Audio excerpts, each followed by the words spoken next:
they rain and they cause trouble, and then the mice eat the thing, and well, that's pretty much it, It's going to be hard to do a sequel since they destroy the strip at the end, so,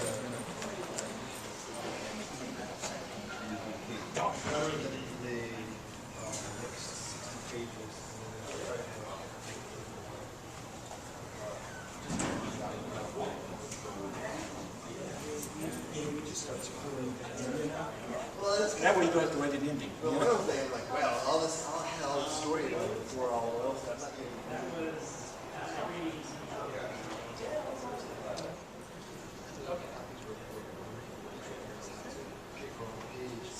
We're always kind of looking for stuff to do.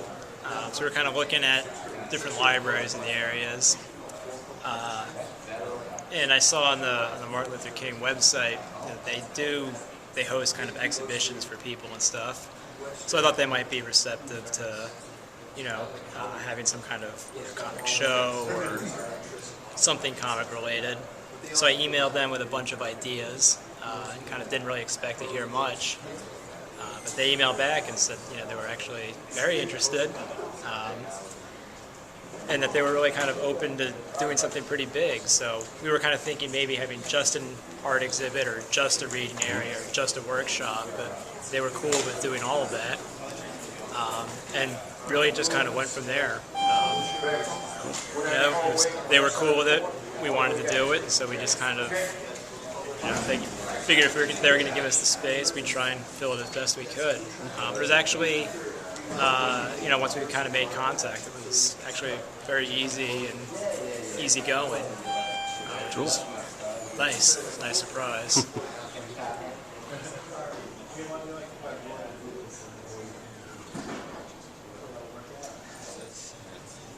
I'm really happy with how she made the character design look more. She made it look more cute.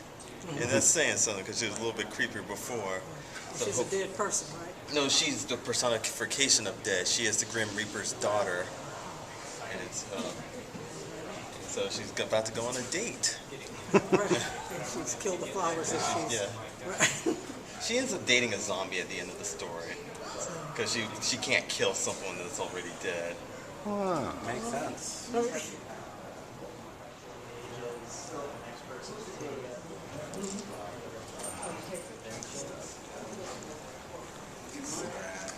Well, this is a page from Shock, which is my book about a great white shark's journey from California to Hawaii. And I chose this one because I just like the way the paneling was done. It's a little bit different. It was also part of one of the major scenes in the recent book, Shock number 3, where he's going through the garbage patch in the Pacific Ocean. So I just kind of liked the way it kind of all looked. It was a nice page that in itself was kind of nice to look at. Cool. So how do you feel about this whole gallery exhibit? This is great. They did an awesome job. Andrew Cohen and Mike Brace did a great job of putting up the artwork, and the library was very gracious to give us space to do it. And on the other side of our little exhibit area here, we have an area for folks to read some of our comics, our self-published comics, and so that's kind of exciting that folks have an opportunity to look at what we're doing. So it's very exciting.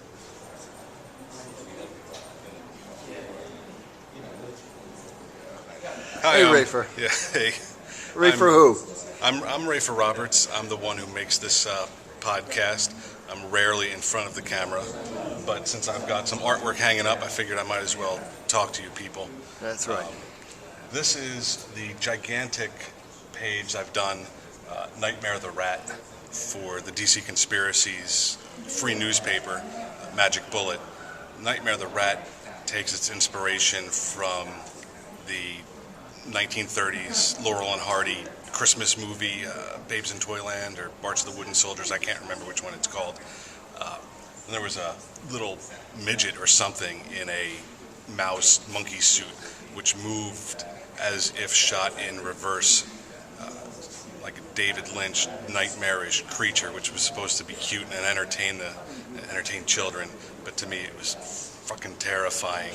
So I decided to make a comic about it and basically try to do a little bit of Little Nemo sort of panel layout with the numbering.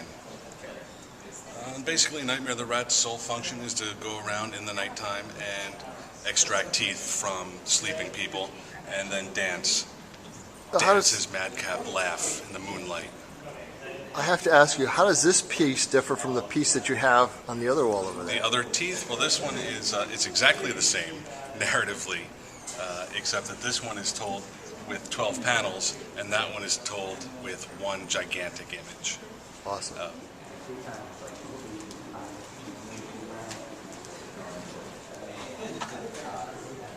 All right.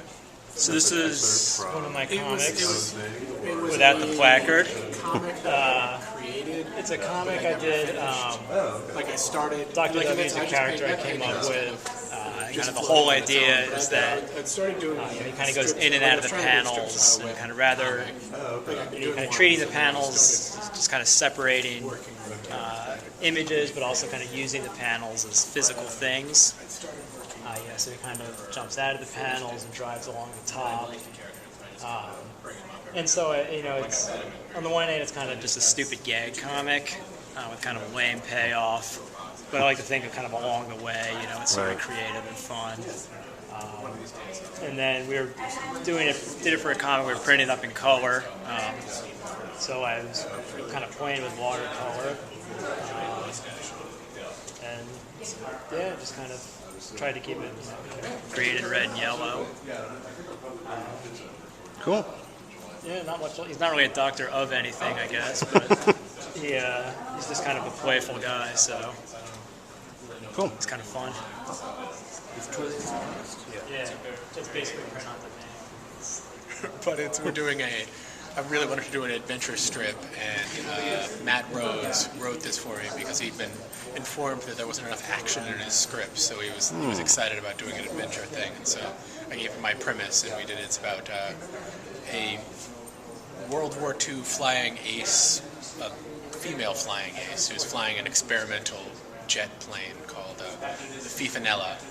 And so this is just the beginning, where Professor Axel Wappendorf, whose name is based on an actual aeronautics scientist from Belgium, they're escaping with their plane from Oberst X, who's a one-eyed, brilliant aviator from the Nazis who's obsessed with the experimental plane. And then it's followed up by this strip of French resistance figure called the Cornell Noir, and it's called the Cornell Noir of the French Resistance.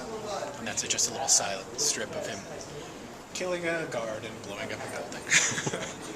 And so, Cool. And what made you, other than the fact that it's coming out of the Magic Bullet newspaper, which will be hitting the streets here soonish, momentarily. what makes you like this comic more than all the others? I really enjoy like the big newspaper comics, and I'm really drawn to like big adventure, serialized adventure comics, and that's something that really fascinates me. And so this was my attempt at doing that, so I was pretty excited about doing it. I'm even more excited about trying to do another one, just to kind of continue on and try that. Yeah, but we'll see.